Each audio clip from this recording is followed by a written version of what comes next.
You hit the metrics, you win the title. You maintain iron discipline. From the outside, your life is a blueprint for success.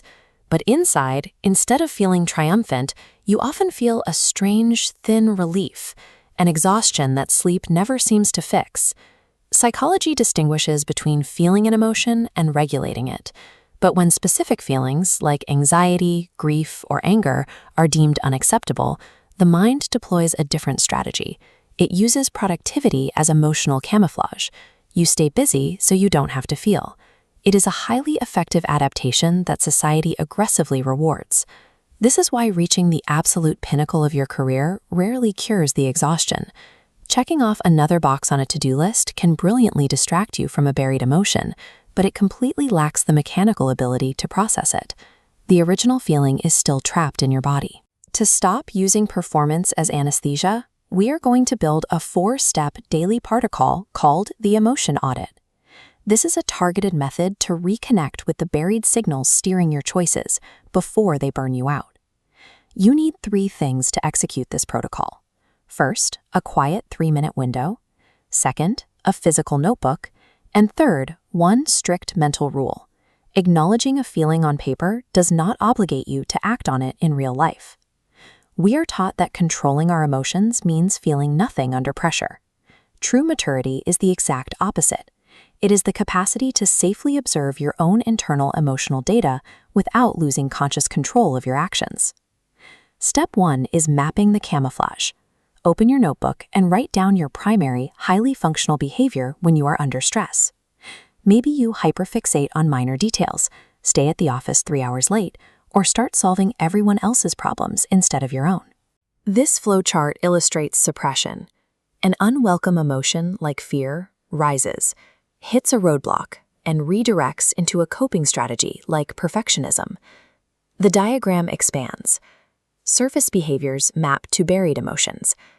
Grief routes into constant busyness.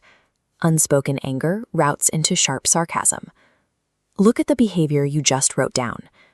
Based on this pattern, form a hypothesis. What core emotion is currently hiding underneath your need to control, overdeliver, or isolate?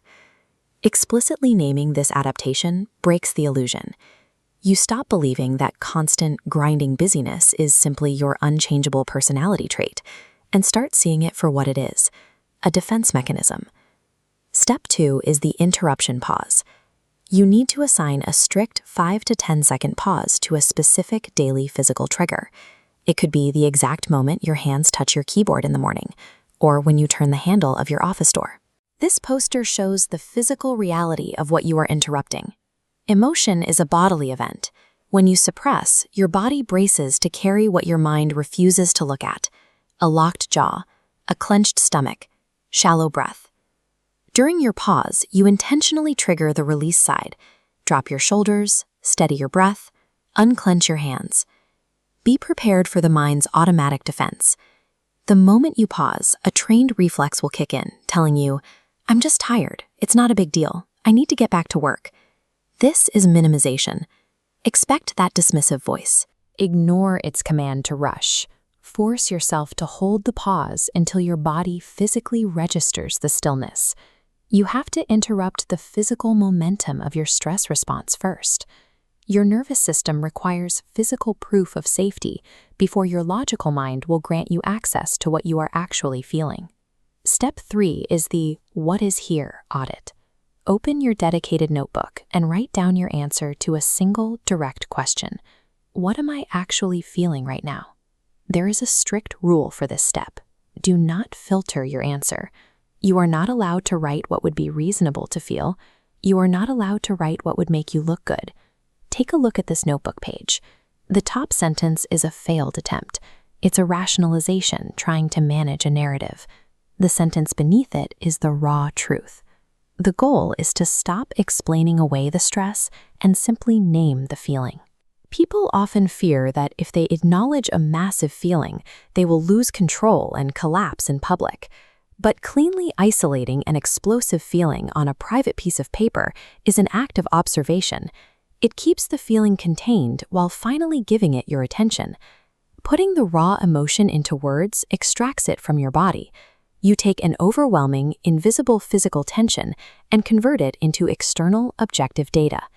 Step 4 is decoding the signal.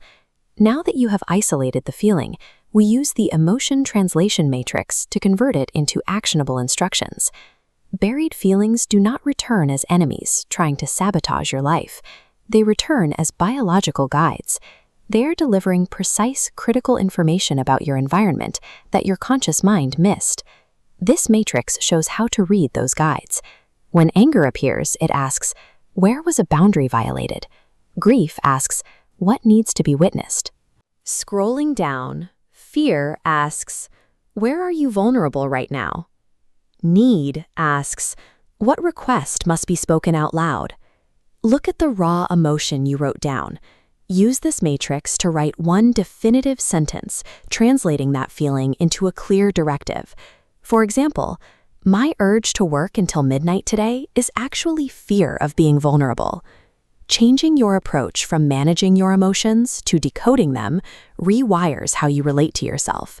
You replace the shame of feeling with the power of direct self-advocacy. You have just completed your first emotion audit.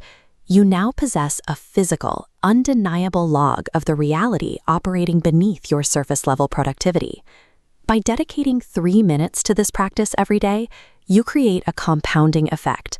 You are actively proving to your own nervous system that you no longer have to disappear into achievement just to survive. The fatigue, the sudden numbness, the recurring unrest, these are not symptoms of a broken mind. They are the first clear signs that a suppressed part of your humanity is finally asking to return.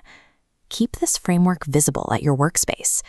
Tomorrow, at the exact moment the familiar urge to overwork or shut down strikes, execute your 5-second pause.